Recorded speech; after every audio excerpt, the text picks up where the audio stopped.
Good evening, sewing ladies. As you can see, these are my two pieces of fabric. I'll be gathering this piece tonight. You can see it's much bigger than where we'll be attaching it to. And I've marked the center line of each piece so that I'll know where to match that up when we get it all gathered. Now off to the sewing machine.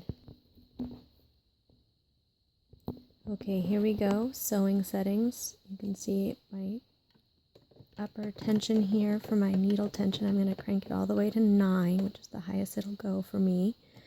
And then I'm going to set my stitch here to a straight stitch right in the center so I know exactly where it is. And I'm going to change my stitch length as long as it will go to a 4. And then we're going to sew.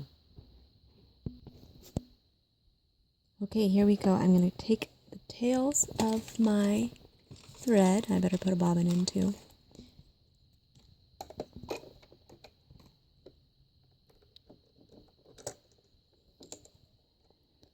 And I'm going to pull out an extra long tail just in case I need to adjust one direction or another.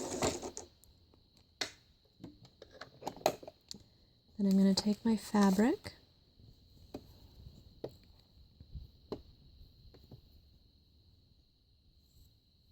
Make sure I've got the right end.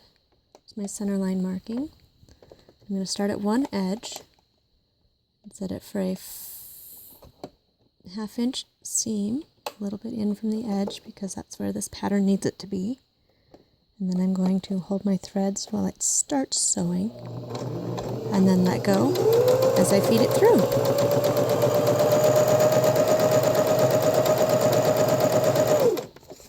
Adjust my fabric as needed. Keep going. That's not super critical as long as it's about 1/2 inch away.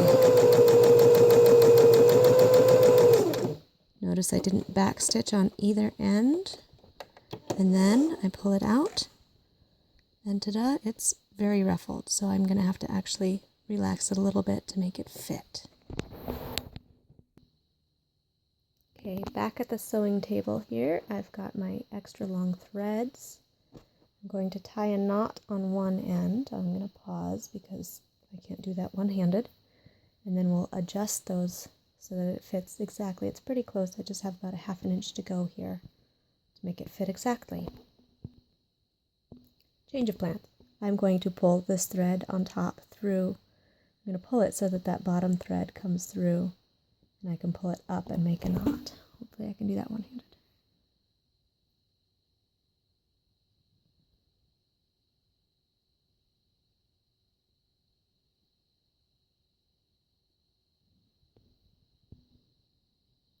Okay, as you can see, both threads here are through the top. I just pulled on the top thread until the loop came up from the bottom and then pulled that out till it was a thread. Now I'm going to tie a knot in them. Ta-da, there's a little tiny knot there. I don't know if you can even see it. And then I'm just going to pull the fabric out just a little bit so that this will fit. It will line up exactly. And then when I pin, I'm going to make sure I find those center lines and pin them together. As you can see, I lined my center lines up. I like the clips better than pins because when I serge, I can't serge over a clip and ruin my alignment inside my serger. Now they're both pretty evenly ruffled. I'm going to end up tying a knot over here after I get it just so. If this was not gathered enough, I would just take that thread that was the top thread here and slide the fabric along it to make it gather more. Since I have too much gather, I'm going to let it relax just a little bit here until it matches. And then I'm going to clip that end as well. And I'm going to run a serge line right along here. Okay, back from the serger, you can see I ran the serger right along that edge with a 3/8 inch seam allowance. And now I used a contrasting color here on the thread so that it'll be really easy. When I turn this over, you can see it's all nicely ruffled. And then I'm going to clip that little knot off. So I clipped the knot off with my little thread scissors, and then I'm just going to pull that thread right out.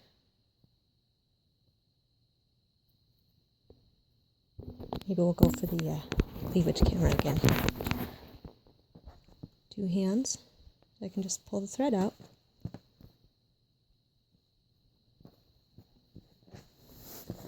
And ta-da! We have a nicely ruffled, gathered seam. And that'll be the back of my shirt.